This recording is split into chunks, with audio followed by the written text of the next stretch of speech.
Beauvoir, une marque de parure d'exception parisienne. Voilà. Nous sommes deux créatrices. Cyrielle Leclerc s'occupe de toute la partie modélisme, donc création du vêtement à proprement parler, en tout cas de la pièce textile. Et moi, je suis brodeuse, donc je viens apporter par-dessus tout ce qui est ennobissement textile.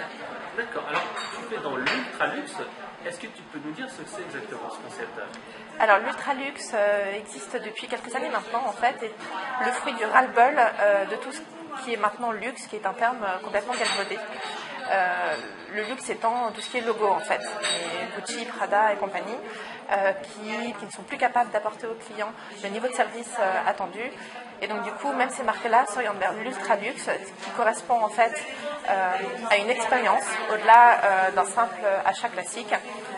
Tous les points d'interaction avec le client ont été étudiés pour donner le sentiment au client que cette personne-là est tout à fait unique et que l'objet qu'il acquiert est lui également extrêmement unique. Donc c'est vraiment du super personnalisé, chaque pièce est unique, pour une personne on s'adapte à son besoin, sa personnalité, etc. Exactement, exactement. Dans l'artisanat d'art, ça passe par exemple par la personnalisation d'un sac à main avec les initiales de la personne gravées à leur fin ou un cuir marqué. Je connais par exemple un maroquinier qui intègre des petits éléments de météorites dans ses créations pour donner justement un côté extrêmement rare. Voilà, on est vraiment dans la recherche de quelque chose qui n'a pas été vu jusqu'à présent et qui va permettre à la personne de marquer son statut social, non seulement à travers un achat onéreux, mais en plus à travers un achat rare. D'accord. Alors comment on fait justement pour aborder ce marché de l'ultra-luxe? Alors c'est un marché qui est extrêmement complexe, bien entendu. En termes de ciblage déjà, pour ce qui est de la mode, en tout cas des métiers de la mode, on avait l'habitude de parler d'à peu près 200 acheteurs de haute couture. Dans l'ultra-luxe, lié à l'artisanat d'art et à la création textile, on est à peu près dans cet ordre-là, c'est-à-dire quelques centaines de personnes qui ont les moyens effectivement de s'acheter des pièces de ce type.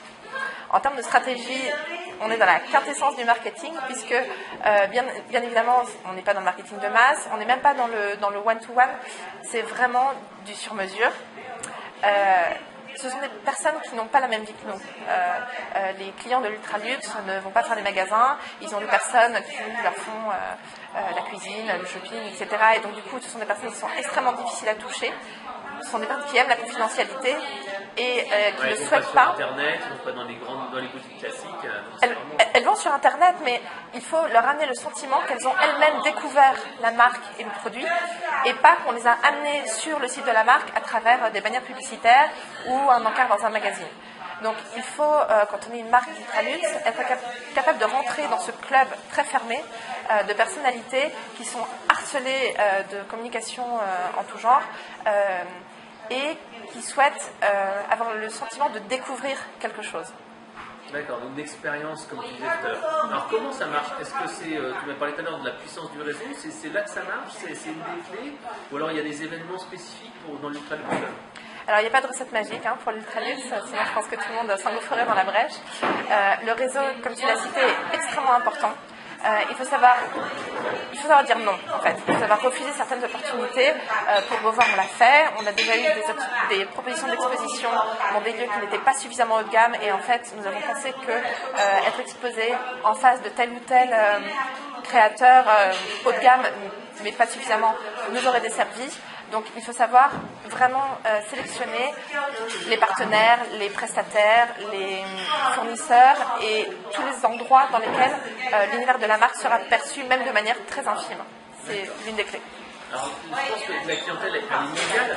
Comment on fait? Vous êtes parisien, vous êtes réseau parisien, international, etc. Alors, le marché est effectivement très international. Aujourd'hui, tout le monde le sait, les Chinois sont de très très grands amateurs d'artisanat d'art et d'ultra-luxe en particulier, puisque la France peut surfer sur son image d'élégance, d'exception, de style, voilà. Et que c'est encore vrai, on est vraiment le seul pays à perpétuer un certain nombre de savoir-faire ancestraux tout en leur apportant un maximum de modernité, et ça c'est une vraie valeur sur laquelle effectivement on peut tout à fait compter à l'international. Donc c'est vrai pour la Chine, c'est vrai pour les États-Unis, c'est vrai de plus en plus pour les Émirats arabes. Voilà, il faut savoir s'internationaliser, et donc là c'est pareil, même approche, le réseau est extrêmement important. Il existe des salons, mais qui n'attire pas forcément la clientèle de l'ultra-luxe. Donc là encore, il faut avoir une antenne, enfin mon conseil en tout cas, c'est d'avoir une antenne locale pour relayer le message de la marque et l'image de la marque auprès des bonnes personnes avec la bonne approche. Alors je crois également que les médias pour vous c'est important. Bon, on ne va pas dévoiler tous les secrets, mais je crois que vous serez présent dans une émission télé qui va apparaître à la retraite. Est-ce que ça va vous aider? Comment ça va vous aider? Alors les médias nous aident bien entendu énormément puisqu'ils servent nos angles d'approche, soit l'artisanat d'art, soit la création textile française. Ça nous permet en fait d'imputer dans l'esprit des gens un certain nombre de points clés qui sont liés à notre marque. On a la chance effectivement de détenir des savoir-faire qui sont en voie de disparition. On n'est plus très nombreux à Paris à réaliser entièrement nos productions depuis notre atelier sans faire appel à des externalisations. Donc ce sont des éléments que l'on souhaite communiquer. Les médias sont très friands de ce type d'informations. Là encore, les médias sont très importants, mais leur sélection l'est encore plus. Il existe aujourd'hui des réseaux sociaux qui sont trop généralistes, trop m'as-tu vu, qui ne permettent pas de segmenter suffisamment en tout cas le type de lectorat auquel on s'adresse. Et donc là, ce sont des choses qu'il faut, à mon sens, laisser tomber. En revanche, des médias beaucoup plus spécifiques qui arrivent à toucher, même de manière indirecte, cette clientèle-là. Je donne un exemple, on a une parution dans un excellent magazine d'ailleurs qui n'est diffusé que dans les avions d'affaires. Voilà. Donc forcément, ce sont des hommes d'affaires qui voyagent dans ce type d'avion ou leurs épouses, etc. Là, enfin, sur... parce qu'on est en relation avec des bonnes personnes ou quelques-unes des bonnes personnes. Tout à fait. Enfin, entre guillemets, c'est du zéro déchet en fait. Il y a 7000 magazines imprimés, il y a potentiellement 7000 prospects qui ont pu voir les images de Beauvoir et en entendre parler. D'accord. Alors si on va savoir plus, on va sur quel site internet?